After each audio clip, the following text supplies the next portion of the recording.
Hello everyone. I am from Ambition Law Institute and today I am here to discuss about the amazing tips and tricks to crack CLAT examination. आइए बात करते हैं कुछ amazing tips के बारे में जिनको आप अगर शुरुआत से ध्यान रखेंगे तो बहुत आसानी से CLAT एग्जाम क्रैक कर पाएंगे. So let's start with the most important tricks. So the first point which I want to highlight in front of you people is the reading speed. Now why am I talking about reading speed? Because I have already told you people that CLAT has changed its pattern since 2019.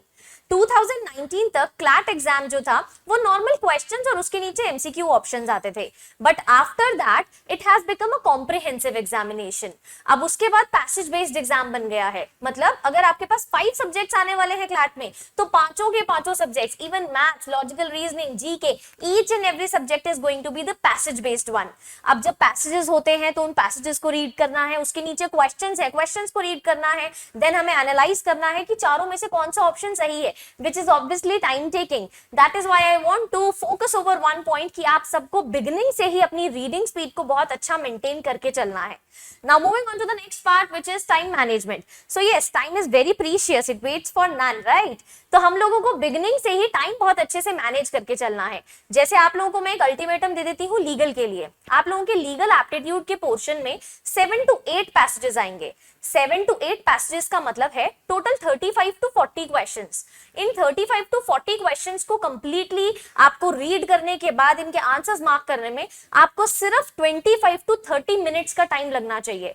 अगर इससे ज्यादा time आपको लग रहा है then you need to control over your speed, you need to have a good time management, right. Moving on to the next part which is conceptual clarity. बच्चों को बहुत ज्यादा इस बात की परेशानी रहती है कि मैम कभी कभी क्वेश्चंस ऐसे आते हैं कि हम पैसेज पूरा पढ़ लेते हैं बट क्वेश्चन का पैसेज से कोई लेना देना ही नहीं होता. Yes, this happens so many times. Now in this kind of situation what are you supposed to do? आपका कॉन्सेप्ट बिगिनिंग से ही स्ट्रॉन्ग होना चाहिए. हम कोई भी सब्जेक्ट पढ़ रहे हैं, whether it is IPC, it is contract, it is tort or any portion of logical reasoning or any portion of English, you need to have a conceptual clarity. आपका कॉन्सेप्ट स्ट्रॉन्ग रहेगा तो passage में कुछ भी लिखा है या नहीं लिखा है बट जो क्वेश्चन का कोर बोल रहा है वो आप समझ पाएंगे और उस चीज को आप इजीली कैच कर पाएंगे. वहां पे आपके लिए आंसर करना बहुत इजी हो जाएगा. This is why you need to have a great conceptual clarity, right. Next, mocks. So now I want to emphasise more over mocks. Mocks के बारे में मैं यहाँ पर क्यों एम्फसाइज कर रही हूँ? क्योंकि जब हम लोग कंप्लीट प्रिपरेशन कर लेते हैं, आप लोगों ने 10th और 12th के बोर्ड्स एग्जामिनेशन दिए हैं, जब हम लोग 10th 12th की बोर्ड्स की तैयारी कर रहे होते हैं उस टाइम पर हम सैंपल पेपर सॉल्व करते हैं, हम previous 10 year question paper solve करते हैं. Why do we do that? हमें वो करने की जरूरत क्यों पड़ती है? उसके पीछे एक बहुत बड़ी वजह ये है कि हम लोग ये पता लगाने की कोशिश करते हैं कि एग्जाम पैटर्न क्या है, किस तरीके के क्वेश्चंस आते हैं, किस तरीके का पेपर बनता है. तो exactly that is my point. जब हम लोग मॉक्स करते हैं तो मॉक्स से हमें ये पता चलता है कि किस तरीके का पेपर आपके पास क्लैट में आता है, हर एक सेक्शन में कितने कितने क्वेश्चंस आते हैं, किस तरीके के क्वेश्चंस आते हैं. और सबसे बड़ी चीज, जब आप मॉक अटेम्प्ट करते हैं तो आप खुद को एनालाइज कर पाते हैं. आप ये देख पाते हैं कि कौन से सेक्शन में आप वीक हैं, कौन से सेक्शन में आपको ज्यादा टाइम लग रहा है, तो कौन कौन से एरियाज हैं इंप्रूवमेंट के, वो आपको पता लग जाते हैं. इसीलिए mocks are basically the key to success. Mind that. Now the next one is PYQs, which is previous year question papers. Previous year question papers are going to help you every time. Why? Because जो examination team में वहां पर लोग बैठे हैं, those who are going to prepare the exam, the question paper for us, they are not machinery, right? They are human beings. So ultimately, what are they going to do? They are going to take help from the previous year question papers anyhow. Yes, I'm not saying कि आपका पूरा का पूरा paper पीछे का paper होगा, but yes, कुछ questions तो उसकी कॉपी हो सकते हैं, कुछ questions तो जो पहले आ चुके हैं उनके molded version हो सकते हैं. So you need to take the idea. Look, students, every time hard work is not necessary. Sometimes we need to do smart work also. So this is the reason you need to go through the previous year question papers also. Now moving on to the next portion which I need to cover is some do's and don'ts. Okay, so I have 2 do's for you. The first one is legal GK. आजकल का जो हमारा scenario चल रहा है, इस scenario में आप कोई भी लॉ डोमेन का एग्जाम देने के लिए अपीयर होंगे, हर लॉ डोमेन के एग्जामिनेशन में legal GK has become very very important.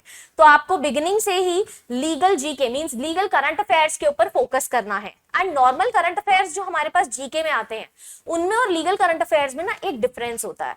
Normal current affairs को अगर आप एग्जाम से एक महीना पहले रट्टाफाई करने की कोशिश करोगे बहुत इजीली कर पाओगे, but legal current affairs it is something you need to go into the depth, आपको रूट्स पकड़नी पड़ेंगी। लीगल करंट अफेयर्स में एक एक टॉपिक को आपको बिल्कुल डीप में जानना होगा, इसीलिए लीगल जीके को आपको बिल्कुल शुरुआत से अपने साथ लेकर चलना है।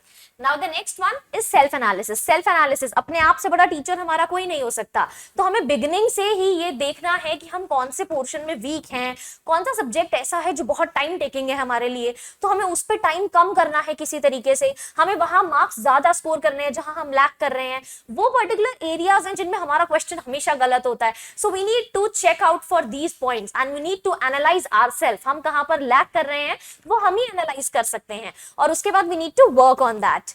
Now the next I am having don'ts for you. So the first don't I am having is overthinking. Now this is going to be your great enemy. Why?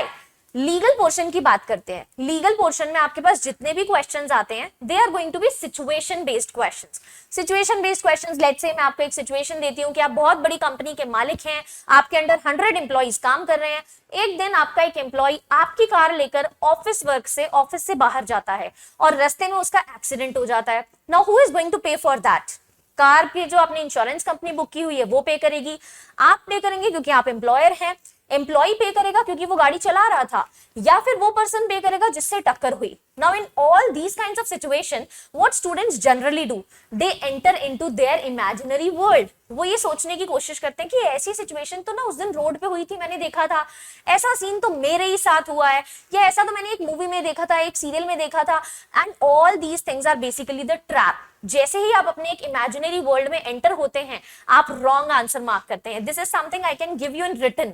तो इसीलिए आपको ये बात ध्यान रखनी है कि आपको वहां पर ओवर थिंकिंग बिल्कुल नहीं करनी है। Whatever is written in front of you, just believe कि वो ही कटु सत्य है, उसके सिवा आपको किसी चीज पर भरोसा नहीं करना है, किसी चीज के बारे में सोचना भी नहीं है। Now the next thing which you need not to do is guess game.